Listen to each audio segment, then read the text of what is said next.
8 സുബ്രഹ്മണ്യ സ്തോത്രങ്ങൾ ഗുരു നമുക്ക് നൽകിയിട്ടുണ്ട്. ഗുരുവിൻ്റെ അനുഭൂതിയെ, ഈശ്വരാനുഭൂതിയെ വാക്കുകൾ കൊണ്ട് ഒരാൾക്ക് വ്യക്തമാക്കാൻ സാധിക്കില്ല. നല്ലൊരു ജ്യൂസ് കുടിച്ചിട്ട് ഈ ജ്യൂസിന് ഇത്ര മധുരമുണ്ടായിരുന്നു എന്ന് പറയാൻ ആർക്കും സാധിക്കും?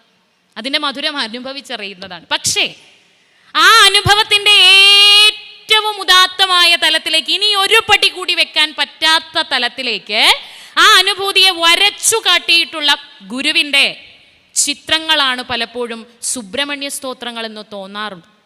ഭാഷകളിൽ ഗുരു തിരഞ്ഞെടുത്തിട്ടുള്ളത് മലയാളവും തമിഴും സംസ്കൃതവുമാണെന്ന് നമുക്കറിയാം.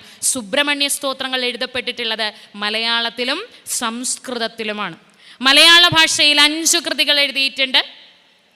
സംസ്കൃത ഭാഷയിൽ 3 സുബ്രഹ്മണ്യ സ്തോത്രങ്ങൾ എഴുതിയിട്ടുണ്ട്.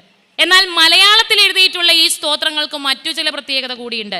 ശ്രീനാരായണ ഗുരുദേവൻ മലയാള ഭാഷയിൽ എഴുതിയ കൃതികളിൽ തന്നെ തമിഴ് പദങ്ങൾ, സംസ്കൃത പദങ്ങൾ എല്ലാം കൂടി ചേർത്തൊരു ജ്യൂസ് അടിച്ചു തന്നതുപോലെ ഇരിക്കും ഗുരുവിൻ്റെ മലയാളത്തിലുള്ള സുബ്രഹ്മണ്യ സ്തോത്രങ്ങളൊക്കെ ഒന്നെടുത്ത് വായിച്ചു നോക്കിയാൽ. അത്ര സുന്ദരങ്ങളാണ്.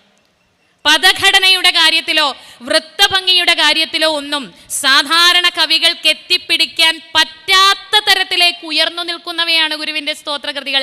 പ്രത്യേകിച്ച് അതിനൊരു കാരണമുണ്ട്. സുബ്രഹ്മണ്യ സ്തോത്രങ്ങളിൽ മലയാളത്തിലോ സംസ്കൃതത്തിലോ ഒരു കവികൾക്കും എത്തിപ്പിടിക്കാൻ പറ്റാത്ത, സാധാരണഗതിക്ക് കവികൾക്കൊന്നും എടുത്തു പെരുമാറാൻ കഴിയാത്തൊരു വൃത്തമുണ്ട്. മത്തേഭം എന്നാണ് അതിൻ്റെ പേര്. മലയാള ഭാഷയിൽ മത്തേഭം എന്ന് പറഞ്ഞാൽ ആന എന്നൊരർത്ഥമുണ്ട്. മതയാന, കുലുങ്ങി കുലുങ്ങി നടന്നു വരുന്ന ഒരു മതയാന, മത്തേഭം എന്നൊരർത്ഥമുണ്ട്. കേരളത്തിന് പുറത്താണെങ്കിൽ മത്തേഭ വൃത്തത്തിന് മറ്റൊരു പേരാണ് അശ്വത്ഥാടി എന്ന് പറയും. കുതിരക്കുളമ്പടി, കുതിരയുടെ കുളമ്പടി ശബ്ദം പോലെ ചടുലമായൊരു വൃത്തം. അതിലധികം ആരും കൃതികൾ രചിച്ചിട്ടില്ല. പക്ഷേ ആ പതിവ് തെറ്റിച്ചിട്ട് ഗുരു എഴുതി വെച്ചത് സുന്ദരങ്ങളായ 3 കൃതികളാണ്. ഒന്ന് വിശാഖഷഷ്ടി.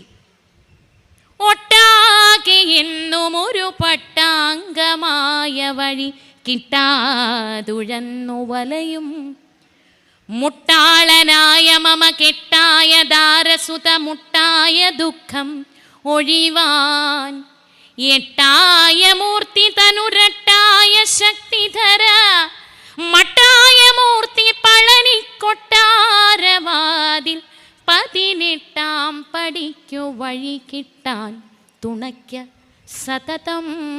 നമുക്കത്ര പരിചയം പോരാ അല്ലേ? ഗുരുവിൻ്റെ കൃതികളിൽ ഏറ്റവും അവസാനമായിട്ട് ശ്രീ പേരേറ്റിൽ പ്രിയദർശൻ കണ്ടെടുത്ത 60 പദ്യങ്ങളും ഒരു ഫലശ്രുതിയും അടങ്ങുന്ന വിശാഖഷഷ്ടി ശ്രീനാരായണ ഗുരുദേവൻ ചില കൃതികൾക്ക് സർട്ടിഫിക്കറ്റ് കൊടുത്തിട്ടുണ്ട്. ഇന്ന കൃതി ചൊല്ലിയാൽ ഇന്ന ഫലമുണ്ടാകും. ചിലതൊക്കെ നമുക്കറിയാം. വിഷ്ണു